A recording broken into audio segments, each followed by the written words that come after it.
It's a good thing, actually, guys. And we're actually live as we're having a chat here. So hello, everyone. Thanks for joining us again for SEO Surgery, episode number 4. So just over the next couple of minutes, we're just going to say hi to people as they're joining in. So I'm just going to refresh my screen here and find out who is joining us live here. And we will hopefully see some people starting to join us. And there's already 61 people watching us live. There'll be lots more people joining us.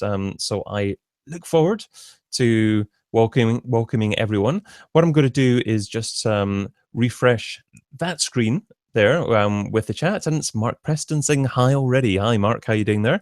So it'll be great to find out a little bit more about who everyone is who's joining us just now. So tell us your name, tell us where you are watching from around the world. Are you in the UK or in the States? We've got Nova Scotia, Canada today again. Hi from SLC. I wonder where else SLC is. So wherever you are, tell us where you are, and welcome. It's good to have you all here. We had hundreds of people register for this one. We've got hello from Belfast, from Norway.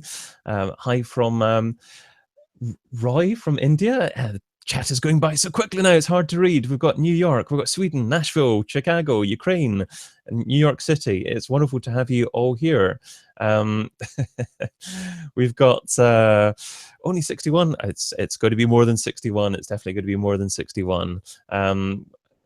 I'll refresh my screen again, and I'm sure we'll get over to over 100 fairly soon. So welcome from Jackson, Michigan, Oakland, California, that would be. Hi from Texas, South Dakota. Hi from Italy.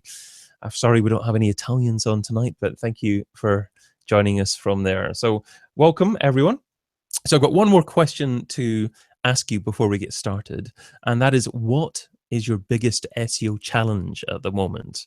What do you want us to talk about a little bit, if possible, this evening? We've got some great guests that I'm going to introduce you to fairly soon, but just tell us a little bit about what kind of challenges that you're having in your SEO lives.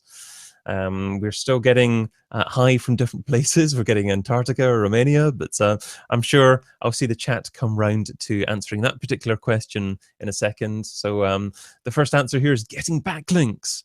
So how important is backlinks still in SEO? And I'm sure some of our guests will share that. We need organic search position. Doesn't everyone? You also need it for the right keyword phrases, of course, as well. And be interested to hear what our guests think about backlinks and the importance of backlinks in getting those organic search positions. Biggest challenge I face is prioritizing, says Christopher. What should I do first for a customer on a budget? Hi from the UK. Mobile SERPs is a bit of a challenge. Of course, Google have multiple algorithms nowadays as well. Alexa score isn't important anymore. So I'm not sure if someone's arguing with someone else in the chat there, or they're just making a point there. But thank you anyway, Joseph, for contributing there. How to stop losing organic keywords. I guess if they're being tripped up by different algorithm updates, then that might result in that. And how accurate is Google's Webmaster Tools indexation tools? So lots of wonderful and incredible questions coming in already. I'm sure our guests are thinking about that already, but let's go to our first guest and actually see who's going to be joining us. So, I mean, like I said, of course, this is episode 4 of SEO Surgery, and just to let you know, I'm David Bain, and this is brought to you, of course, by SEMrush. So it's the show where SEO expert guests review real-life websites. So we've had hundreds of websites submitted. We're going to be reviewing 3 websites in about 10-15 minutes for each website, and giving you, the viewer, with real actionable takeaways that you hopefully can take away and position your website a little bit higher up the SERPs because of this. But let's have a little hearing from guest number 1, Mr. Omi Sido. Hello, Omi. How are you doing, sir? Hi, can you hear me, guys? Hi. We can hear you indeed, yes. Yeah, my name is Omi Sido. And as most of you know, I'm very active online, and currently I'm the technical SEO, senior technical SEO for Canon Europe. I've been in the business for the last 6 or 7 years, and people normally associate me with technical SEO, but basically a lot of people know the Sunday talk, where I talk basically about SEO and digital marketing all together. Wonderful. Okay, Thank you for having me today, David. yeah, well, we look forward to hearing more from you and your Definitely. wonderful views in technical SEO and perhaps other areas of digital marketing with the sound of it as well. But the next chap joining us today is Nikolay Stoyanov. Hello, Nikolay. Hi, David. Nice to meet you. Thanks for having me. Greetings from Bulgaria. I'm in the capital, Sofia, right now, and it's pretty late. It's 11 p.m. right now. So a couple of words about myself. I've been doing SEO for nearly 9 years now. I started being interested in it somewhere around 2008, when things were very, very different than nowadays. So I'm mostly interested in link building, white hat, of course. I'm interested in SEO audits, both on-page and link profile audits. Also keyword research, finding more of these low-hanging fruits that every company can easily benefit from. Those are the sweetest spots usually. Yeah. Another thing, penalty removals, what caused them, how they can be revoked. Hopefully the traffic can return as much as possible, which is a tough task, but one should never give up. Content marketing, of course, writing content which is very in-depth, interesting, highly actionable for the audience, answering people's queries and questions, hopefully. Also trying to figure out what Google wants to see, what Google expects to see out of a piece of content, such as things like semantic research, like LSI keywords, TF-IDF, co-occurrence, stuff like this. And well, you listed a whole lot of things there, and I'm sure you can keep on going there. Yeah, but yeah, a lot of stuff. Yeah, Thanks for we listening. certainly. Yeah, no, thank you. We look forward to hearing more later on and having a look at the site that you're going to be looking at here. Unfortunately, Ammon Johns was called away at last minute to an appointment, and but we've got just as capable a gentleman joining us. And thank you so much for joining us, Mr. Chris Countey. Hello, Chris. Hi, everyone. Thanks for having me. Well, yeah, thanks so much for joining us. Well, yeah, tell the audience a little bit about you and I guess what SEO aspect is particularly interesting you at the moment. Well, I'm actually a technical SEO manager for Publicis Health Media in Philadelphia. We have a lot of clients with very large sites. So technical SEO is obviously my focus. It's probably been my focus since I made my first website in '99.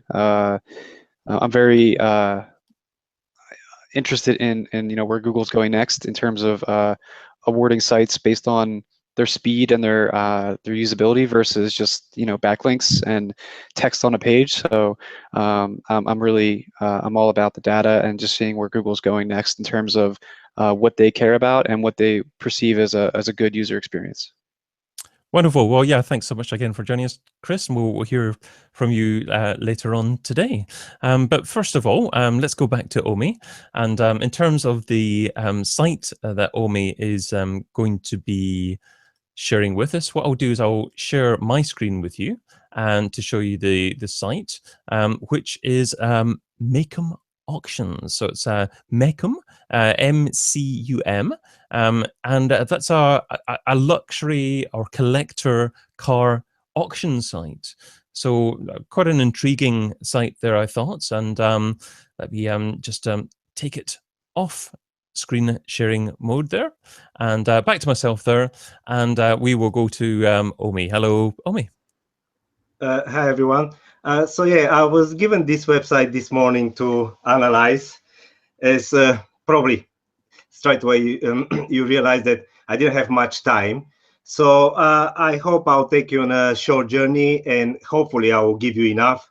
You can always ask me more questions on, you can either DM me on Twitter or LinkedIn or even YouTube.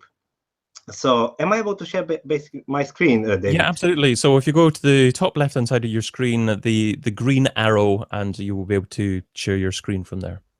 Am I doing it right? Is it okay? We can't see it yet, but you may have a couple of screens open. So if you just select the right one, so just Can you see the SEMrush one? We can't see it at the moment. We can just still see you in the webcam. So if you just try clicking the green arrow in the top left-hand side again, and just clicking it again, hopefully we'll get it on this time. Okay. Okay, so if you just select the correct screen. Yeah, can you see this one? We can indeed. Yeah, okay, perfect. So yeah, so basically I was given this website this morning to analyze, and I'll basically try and start from the very beginning, what I normally do for a quick audit of a website. As David mentioned earlier, this is a car auction website, luxury cars, beautiful pictures. It basically doesn't help that I actually like this website. So be negative is very difficult. Finding problems with the website is always difficult with me when I like the website. A website. I'm a big motorbike fan, and this website is basically selling, auctioning collector cars, motorcycles, tractors, and so on. So basically, what I do, where I'm going to start is, I'm going to start by going to the SEMrush software. This is just a coincidence that this webinar is organized by SEMrush or SEMrush, whatever you want to call it. And basically, I just type the name of the website. As you can see straight away from the, can you see that, David? Yes, we can. Away, this website is actually doing quite well. I cannot complain. It's got a lot of backlinks. Let's talk about this a bit later. The organic search visits is okay. And over the time, if you look at the graph, it's actually getting better. Saying that, the next thing I always check is the competitors. And this is exactly what I really like about the SEMrush software, because you may think you're good or you may think you're the best, but coming here, actually, you can see where exactly you're standing in the SERPs with your competitors and stuff like that. So let's just choose any website. So let's go with classic cars or classic cars. Yeah, sounds good. I'll click on this one. Oh, I've been logged out. What happened just now? Bear with me. I'll just copy again. What is SEMrush doing with me today? Yeah, sorry. So they logged me out. Come on. So I will just click on one of the competitors. So as I said, oh, I lost it now. Bear with me just for a sec. So I'll just click on classic cars, for example, and straight away, I see a website that basically is doing much better than the website I'm trying to audit. Now, don't get me wrong. I will not copy this website, this website SEO in any way, but it's good to know what the others are doing in the same niche, or niche, whatever you want to call it. So basically, this website started much later, was built much later than our targeted website, you know, make them auctions. But as you can see, it's doing actually quite well. Now, because somebody mentioned earlier the number of backlinks, actually this website got a lot more or less backlinks that make them, that our website. So straight away, it's obvious that in this niche, the backlinks are not that important. So after I know roughly where the target, where the website I'm auditing stands, I will go and basically crawl this website. My favorite software is OnCrawl, but I also use DeepCrawl. Now it's entirely up to you. One of them is quite good with the crawls, and the other one is quite good with server logs. Recently, I've been literally obsessed with server logs because I realized that analyzing your server logs can give you a pretty good picture what Google likes about your website. I think somebody asked this question earlier on as well. So I've plugged our website in OnCrawl, DeepCrawl. I also used a little bit of Screaming Frog. What I found out, obviously I couldn't crawl the whole website, and I'm going to talk about this one a little bit later. I've only crawled 20,000 pages of Micam.com. So now is the time probably to say, I don't know how many pages this website have. I try and find in the SERPs, and Google is indexing around 200,000 pages. I'm not sure this website really needs 200,000 pages, if not more, of course. I'm not sure, but I'm going to talk about this one later. So from the 20,000 pages I analyzed of this website, after I had a rough idea where this website is standing in the SERPs using the SEMrush software, I realized that, and you can you see actually the numbers? I'm trying to show the graph quickly. David, can you see the numbers? Yes, we can, yeah. Yeah. So out of 20,000 pages, 10,000 pages have duplicate titles. I know it sounds a lot. I can't tell if this 50% number, the number 50% of pages have a duplicate title issue, because, as I said, I couldn't crawl the whole website because it's a massive website in terms of number of pages. But I think this is quite representative. 20,000, 10,000 pages with duplicate titles.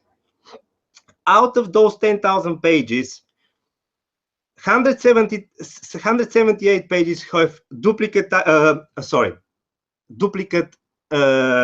tags in general. I think this one here is a bit is slightly wrong.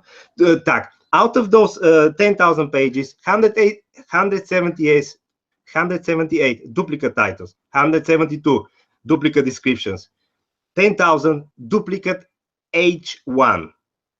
Now, we all know that H1 is the most important SEO on-page element. Having 10,000 pages, even if those are the 10,000 pages out of the 200,000, the number is still massive, unacceptable. I went on and I actually examined the length of the page titles. And as you can see from the graph, is it visible, David? I hope it's visible. Yes, it is.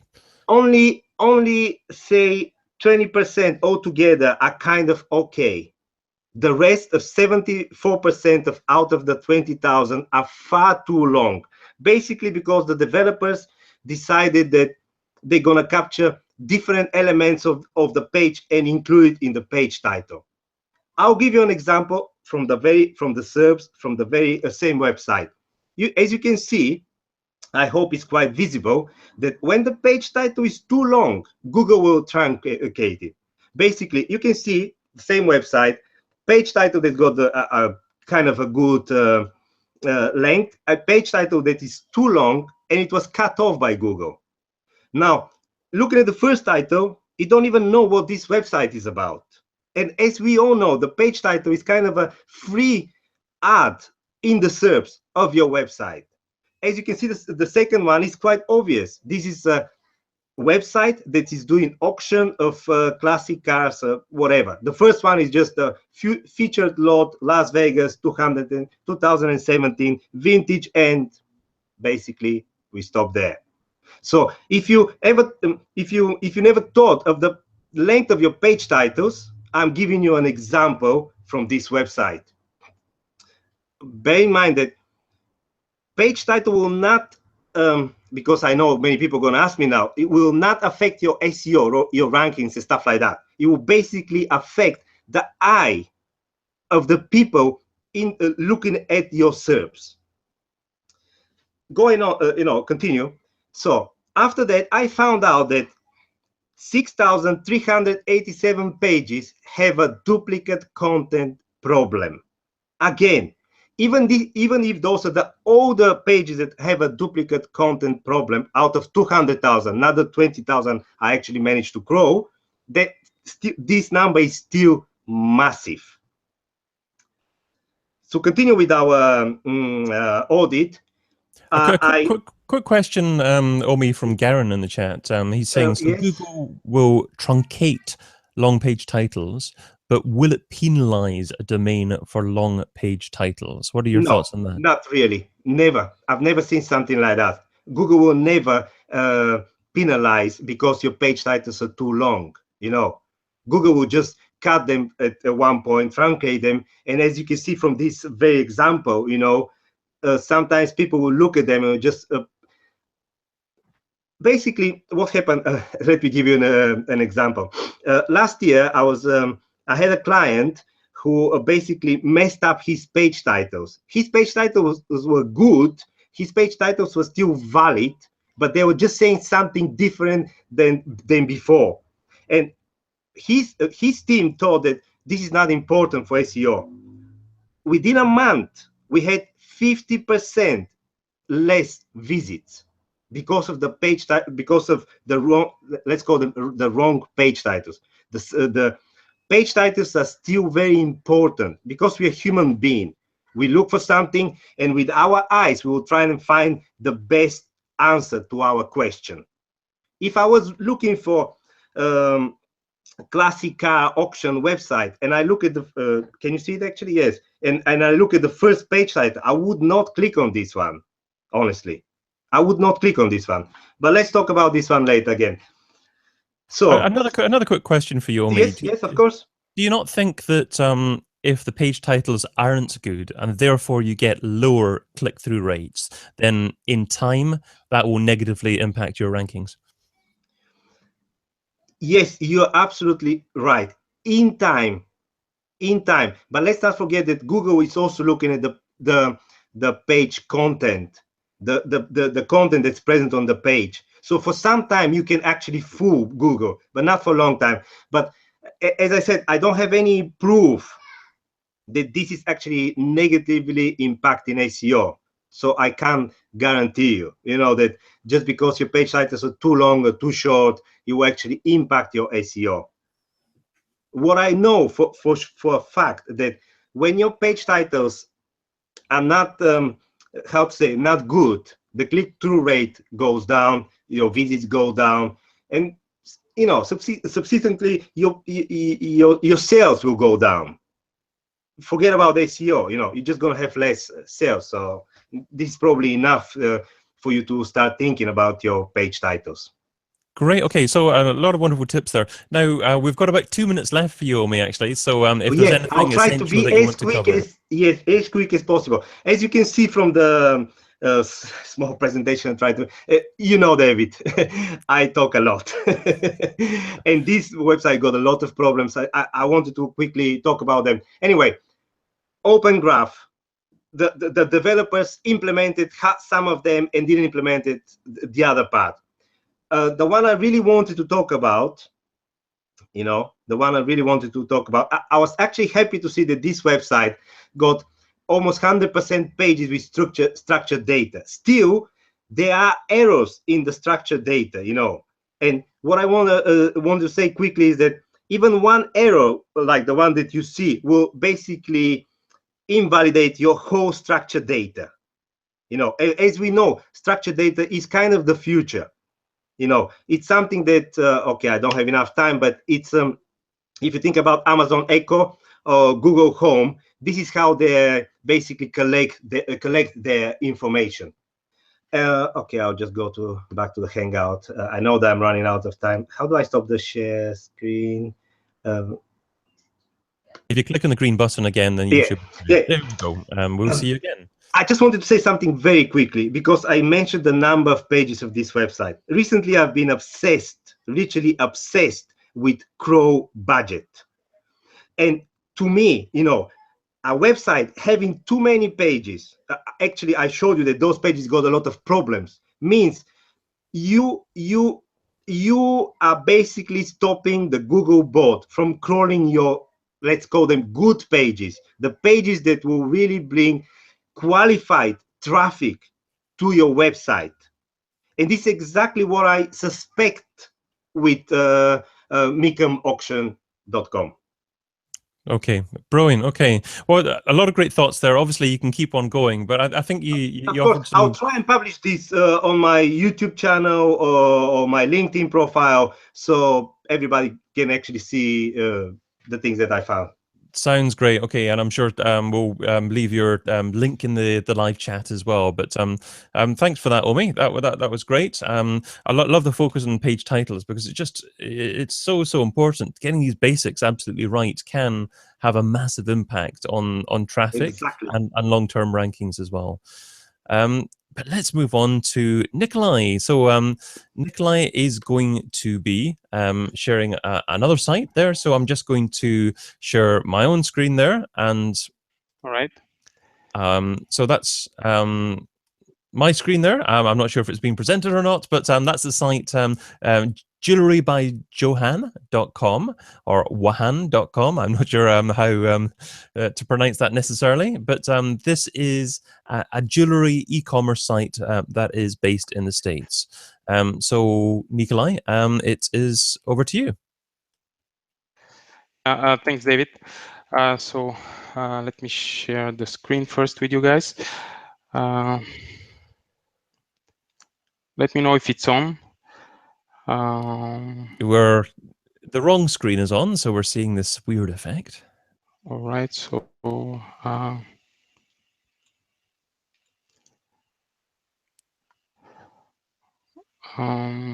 just click the screen share button again, and you should have an option to select the correct screen. All right, so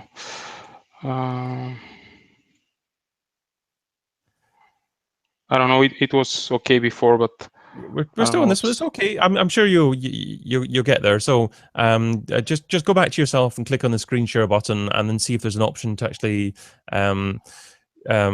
Yeah, your entire screen I'm selecting, but yeah. So it's just the if you have do you have a monitor, multiple monitors, I presume? No, I don't. I'm actually on my laptop right now. Yeah, just maybe try changing your tab then. So select the right tab in the screen. So I think you'll have to go back to not seeing us in the Hangout, but if you just click on the different tab. So and click on the different tab there. In that. Yeah, but.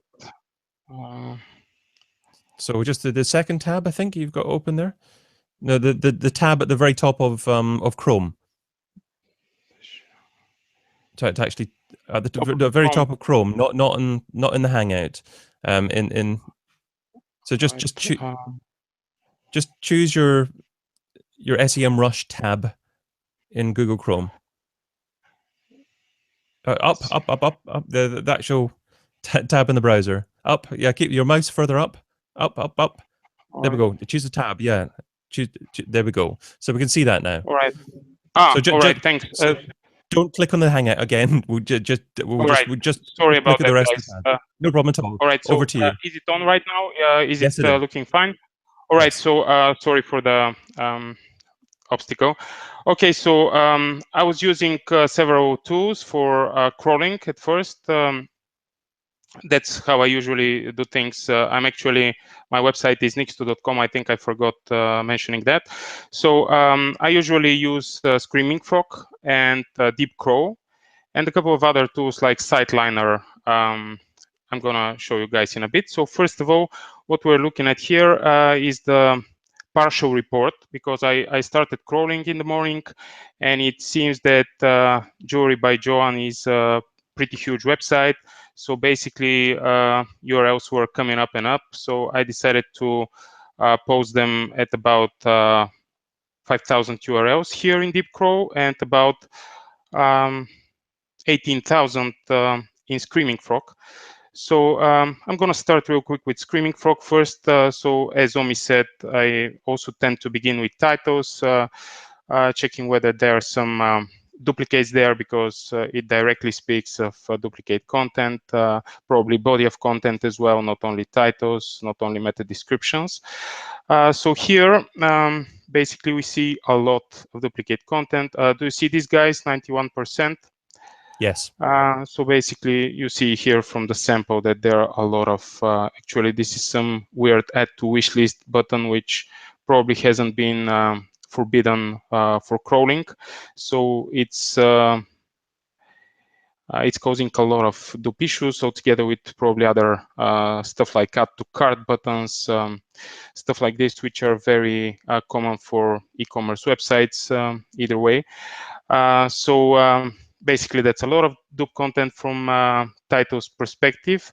When we go to meta descriptions, by the way, for the dupe titles and the dupe content in general, usually several things help a lot. So either adding a no index tag to all the pages that we don't think that there is any value for Google coming out of them. Of course, users will still be able to visit them.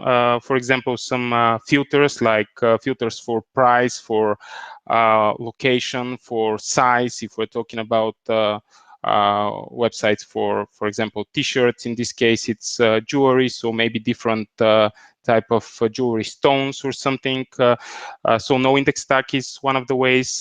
Canonical tag is yet another. Actually, it was invented with this very purpose to tackle really in an elegant way, such problems. Another thing is much more dramatic, which is 301 redirect. It's not that often applicable, because you will physically stop from existence the page, and usually for e-commerce websites, that's not a very good idea, because you still need all these filter options, for the users to use. So basically, no index and canonicals and robots.txt rules. Robots.txt is this special document. It's located in the /robots.txt file, and if it's available, if it's not empty, you can forbid from indexing separate subfolders, for example, like you can forbid all the elements of the URL that have add to cart, add to wish list in this example, for example. But it's not enough. You shouldn't stop with just robots.txt rules, because it has an advisable effect on Googlebot. It's not strong enough as a rule. So either no index or canonical should go with it hand by hand. So meta descriptions, again, we are seeing pretty much same problems here. We have some missing meta description tags and a lot of duplicate tags. Now, those things don't have direct impact on your rankings, but as Omi said previously, those are user engagement factors, parameters. So for example, if a user sees within the SERP results, within the search engine result pages, if the user sees a website which is on lower position, let's say 6th or 7th position, but has a flawless, much more catchy title and a well-written meta description that is, hooking up the user, it can steal some of the traffic of the upper ranking websites just because the webmaster has done his homework in a better way. So meta description is not to be, skipped in any way. It has its role when it comes to increasing click-through rate.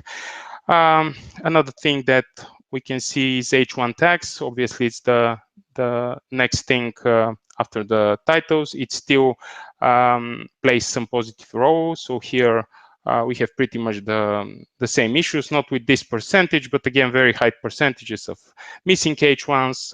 H1 tags should be there, especially for e-commerce websites, because this is one of the less things that you can actually leverage, because with e-commerce websites, usually you have shorter shorter product descriptions. They are very often having those problems of lacking actually useful content. So H1 tags can boost a bit your relevancy towards the queries that matter to you. So they shouldn't be skipped. They shouldn't be duplicated as well. I haven't analyzed any images because there were a ton of them. So that's why it's not showing anything here. Canonical tags, obviously, we have canonicals added to some decent percentage of the pages. There are some missing, so there is room for improvement there. So from Screaming Frog, I usually tend to use this initial data. Another interesting tool that I mentioned previously is Deep Crow. So Deep Crow is overlapping to some extent with Screaming Frog, but it shows things in a bit of a different angle. So, for example, here we see that one of the major problems here within Jewelry by Joan is the max fetch time is actually, it means that as it says here within the two URLs, exceeding the maximum fetch time specified in advanced settings. So basically, those are slowly loading pages, URLs that are slowly loading. So usually those are, it can be a hosting problem to some extent, but usually, I mean, hosting is very important, don't get me wrong, but if your pages are very, very big in size, for example, too many kilobytes or even maybe a couple of megabytes or something like this, this directly impacts the fetch time. So the Googlebot will have difficulties in crawling those URLs. And if it's really bad, if the fetch time is really long, you might not even be indexed after some time, because Google will try and then eventually will give up on big bunch of your URLs in this case. So maximum HTML size, those are pages that exceed the maximum specified size. So basically, Deep Crow has some default options here that I haven't changed. You see by default it's 200,000 bytes. So basically, I analyzed about pretty much this amount of URLs. So it seems that all of them are too big, which is part of this problem actually with the max fetch time. Obviously, they're too slow. They're too big to be fetched and indexed and crawled. Maximum links. This doesn't necessarily is a bad thing, because those are links that are on the pages of this website. But obviously, there are a lot of internal links here because of the essence of the website. It's an e-commerce website with hundreds, probably thousands of products. So that's not necessarily in this case a bad thing. It's to be expected. We have some duplicate title sets here. They're much less than the Screaming Frog, because the sample that I was running through Deep Crow is smaller. We have duplicate descriptions here.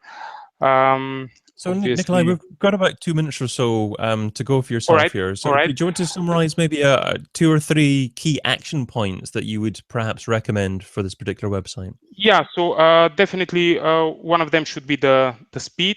Obviously, I think I didn't have it here, but it was bad from perspective of this tool, which is official developers Google tool for webmasters to use. It was showing low results here in terms of speed. Another thing, quick, is the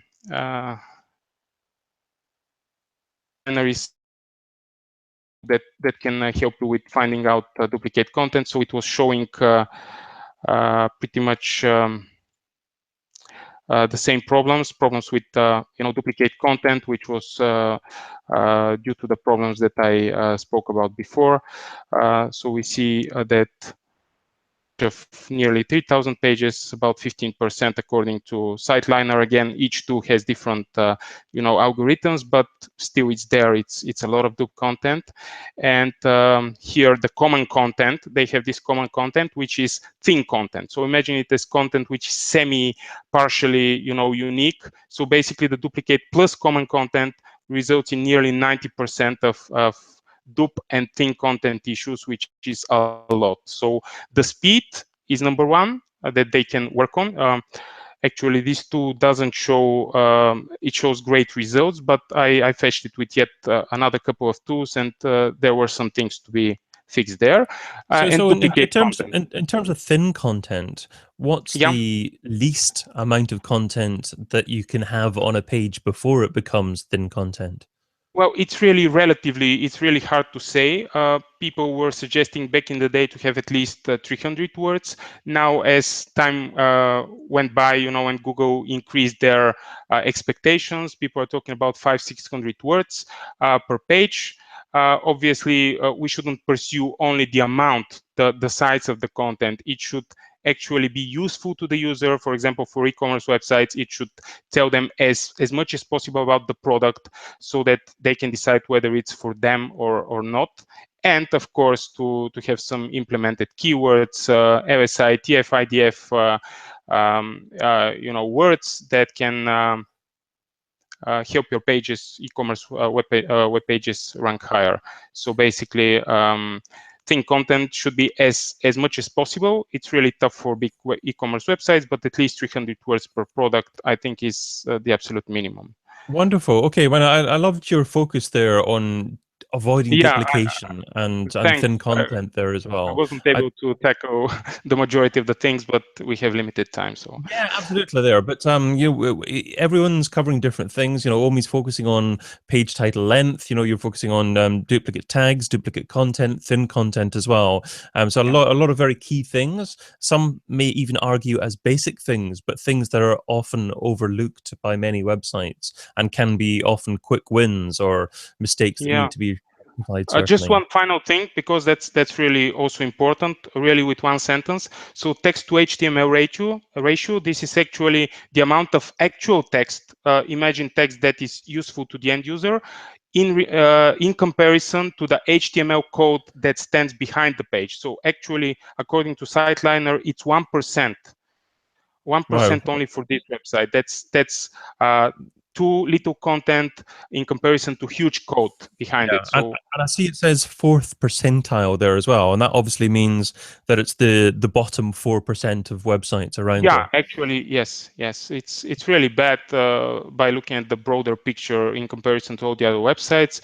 But you can actually see this with even your own eyes if you start browsing the website. But it's something very common to all e-commerce websites. They're really struggling with it. You look in the source code and all you see is code and you don't see anything that's readable there. And obviously it's very difficult for robots to actually find something that's meaningful within the page there and a reason to rank the page there. But thank you so much, Nikolay. But let's move on to Chris. Chris Countey. Thanks again for joining us fairly last minute there. Chris, you were having a look at the site nuffieldhealth.com.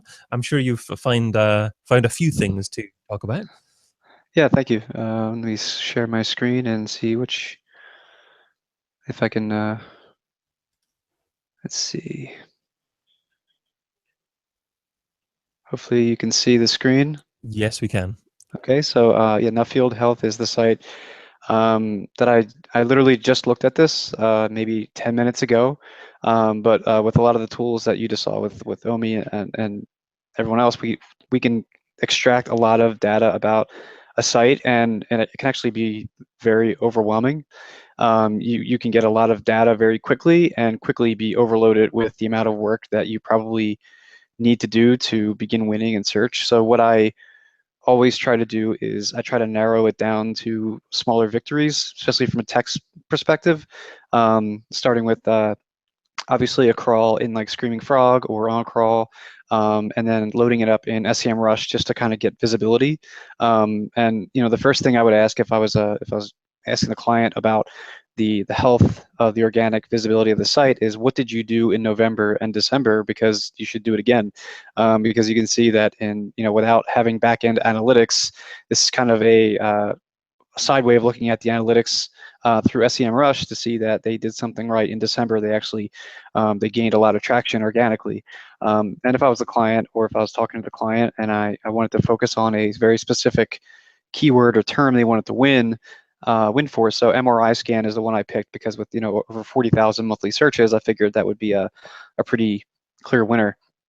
And what I found is when I actually went into Google, because that's the battlefield, right? Google is where we want to win and search for primarily. We see that what I didn't expect, and what you can't see now, is that the search result page actually asked for my location. So immediately I'm hit with a local SEO landscape that I wasn't really thinking about it wasn't expecting, which is interesting because if I run this report, and this is actually a report generated by SEMrush and other tools generate some similar aspects, but this one's pretty robust, just showing me immediately the amount of crawls that were paged in this, or pages that were crawled, 500 in this case. The primary issue with the site, again, overwhelming, 297 pages with duplicate content issues. You come to a client and say that, they're going to be like, well, that's, I don't know what that means. That's too much work. I don't know what to do. So what we could do is we could just break it down and begin looking at the URL and the keyword pair, just in a little smaller of a scale, just to begin digesting what's wrong with the site on the technical level by just looking at something that we understand, which is this particular page is not winning for this particular keyword set. So if we look at the this particular view in SEMrush and other tools, you can see that anything with MRI in it is showing up as to what's ranking and what's not, and we can see that if we were to highlight this, we can see that does MRI work, and then MRI scan. So we have competing pages essentially for very similar keywords with not a ton of volume, and then the keyword that could potentially bring a lot of traffic. So what I did is I initially looked at this, and if you do in Chrome, like Control-Shift-I, it'll bring up this on the right-hand side, which is the Chrome developer tools. And essentially with kind of what everyone was saying ahead of me, with page titles and meta description, the URLs, all these things are really, they're signals that you're communicating with search engines on their level versus on the level with people. You're basically being very clear using code. You can see that these guys are actually doing a very good job at being very specific as to what this page is about, calling out the H1, which is the primary heading of the page, and then even using schema right there on the page to be very specific about that this is the name of this particular idea, and this is what I want to rank for. They have embedded videos, maybe not the best use of this particular page, but the fact that they have videos, it adds value to the user experience, and Google does care about that. And then the rest of the page obviously is using the same type of context clues as well as the on-page content to tell Google what they want to rank for. And then we find some opportunities. So we see that this may we have your permission is in an H3 or a third heading. Google looks at that as kind of a flag to say, oh, you want to rank for may we have your permission? Well, that's odd. Well, okay, if that's what you want, that's what we'll do.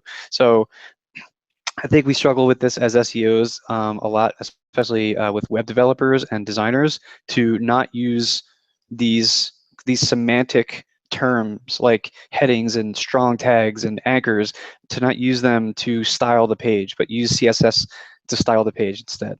That way, you're highlighting the stuff that's important, which they did a great job of up here, and then you kind of make this, you give this a little bit more or a little less weight in terms of like what Google's trying to figure what this page is about, right? And then we see that there are other pages specific to this particular query, which I gotta admit, in the old days of SEO, that if you created a landing page for basically every query, you probably had a really good shot at ranking for each of those long tail variations of this query. But we know Google has gotten smarter at figuring out what the intent is behind an actual search. So are you looking to, to do research, like what is an MRI, or are you looking to go and actually get an MRI because you banged your head? What's the intent? And we can see that with the SERP, we see that the intent is obviously the go. It's I want to go do something. It's I want to go to a place who's actually going to take care of me versus just telling me what an MRI is. So maybe in this case, maybe the recommendation would be not to just declare what it is and define it, but actually maybe put some local, and I believe this is in the UK, putting in some local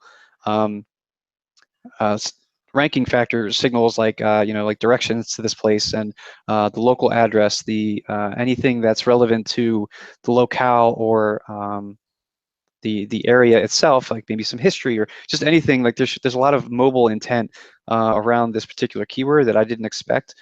Chris, what are your thoughts of a website using a .com as a domain name if their target audience is wholly in another country like the UK?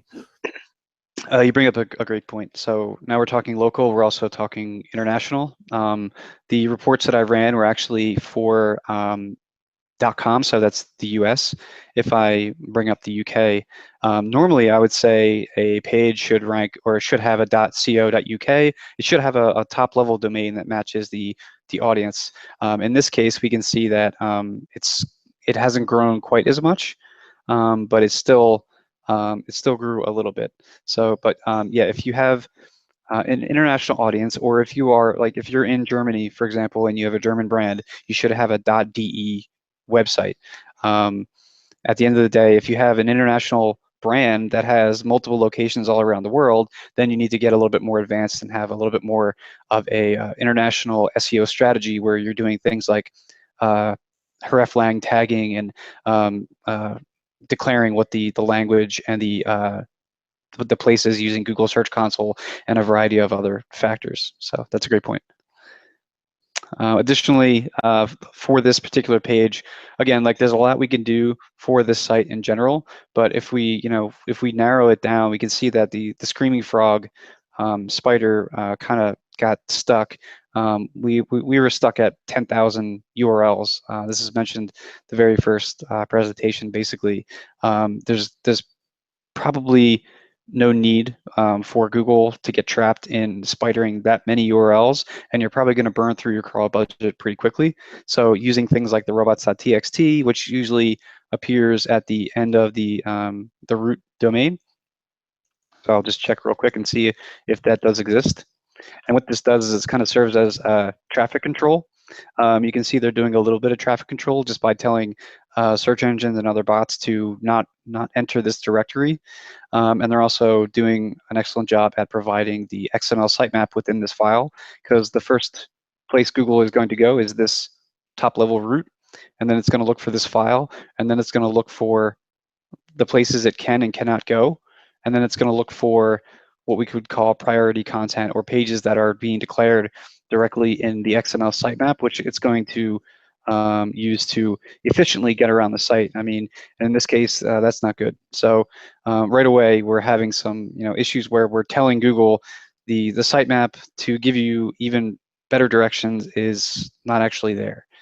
So these things, we came about this information, in about 10 minutes worth of time, and then to actually go in and fix stuff can be overwhelming for both you and the client, because if you tell the client we need to fix 10,000 URLs, their heads might explode. So we need to tell them, we need to do this one thing or these three things, and the fact is that you're fixing this particular page, this particular URL, but in the way that we're doing it, you're actually going to fix a majority of the site by doing so.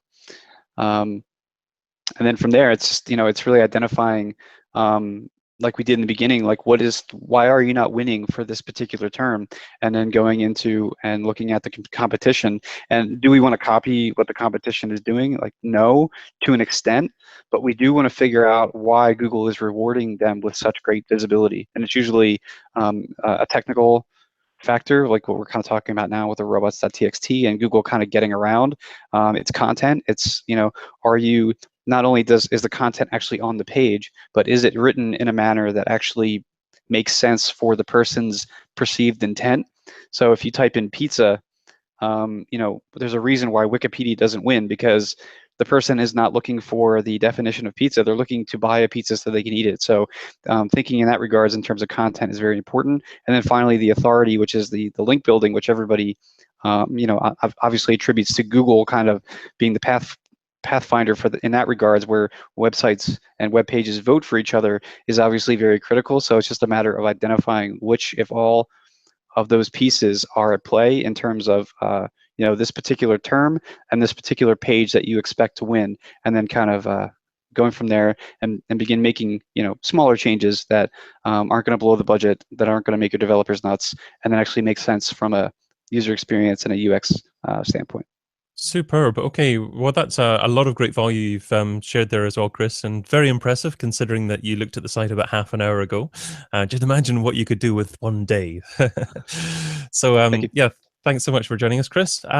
We've got about 5 minutes left or so, folks. So it's great to see so many people interacting in the chat there, and people actually asking questions and answering questions in chat as well, because obviously there's so many different questions that are being covered. It's difficult to cover everything as part of this show, but hopefully you feel we've managed quite a few things.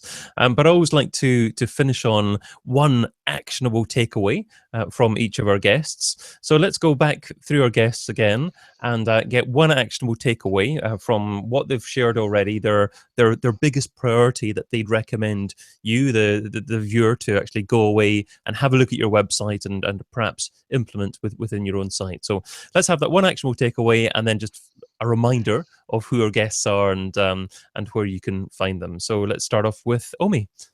Yeah, for me, it will definitely be start analyzing your server logs. This is the only way you're gonna know what the Google bot is doing when it arrives on your website. I can talk for hours about that, but please start analyzing your logs. Okay. I just don't want to start talking about it, but my actual, please start analyzing your server logs. Wonderful. Okay, and remind our viewers where they can get hold of you, Omi. Yes, basically, you can just Google my name, Omi Sido, or you can always find me on LinkedIn, Omi Sido again, linkedin.com, Omi Sido, YouTube/Omi Sido. Wonderful stuff. Well, thanks for joining us again. So also with us today was Nikolay. So Nikolay, what's your actionable takeaway and your own details?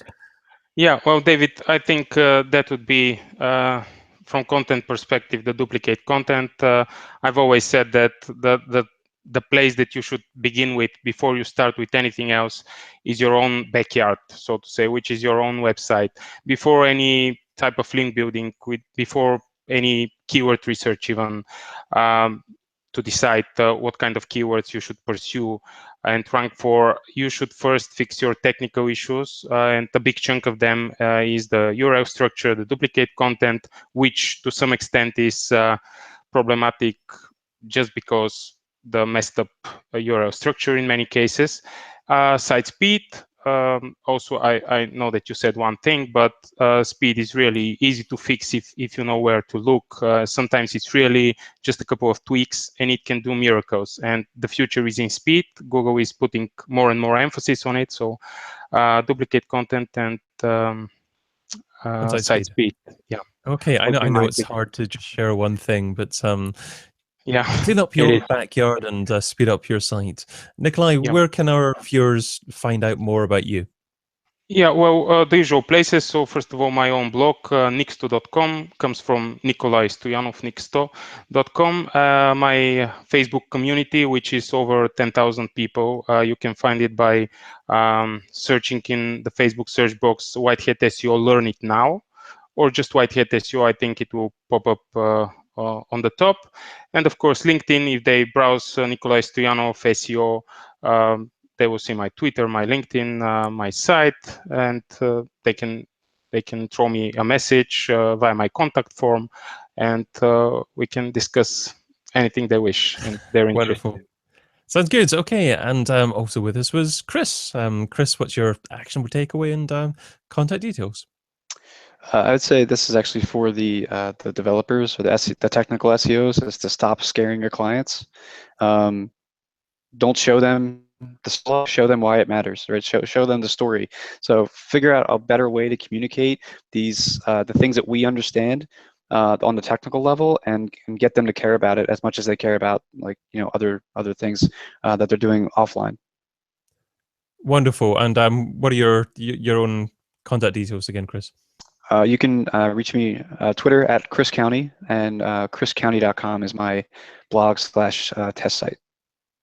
Great. Okay. Well, yeah, thanks again for joining us. I love your advice there. Stop scaring people. I think it's so easy for developers to think that who they're speaking to speaks exactly the same language as they do.